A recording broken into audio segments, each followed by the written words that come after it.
నేను నా పరిసరాల పరిశుభ్రత కొరకు ప్రతిరోజు కొంత సమయం కేటాయిస్తానని నా వంతు కృషిగా స్వచ్ఛత కార్యక్రమాల కొరకు శ్రమదానం చేసి పరిశుభ్ర ఆంధ్రప్రదేశ్ సాధించే సంకల్పానికి కట్టుబడి ఉంటానని ఈ రోజు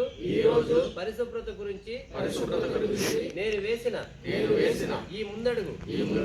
ఆంధ్రప్రదేశ్ రాష్ట్రాన్ని శుభ్రపరచడంలో సహాయం చేస్తుందని నమ్ముతూ ఈ రోజు నుండి నా తోటి వారికి స్వచ్ఛత కొరకు తడి చెత్త పొడి చెత్త వేరు చేయడంపై అవగాహన కల్పించడానికి ప్రయత్నిస్తానని మన ఆంధ్రప్రదేశ్ ను స్వచ్ఛ ఆంధ్రప్రదేశ్ గా తీర్చిదిద్దేటట్టు నా వంతు కృషి చేస్తానని ప్రమాణం చేస్తున్నాను.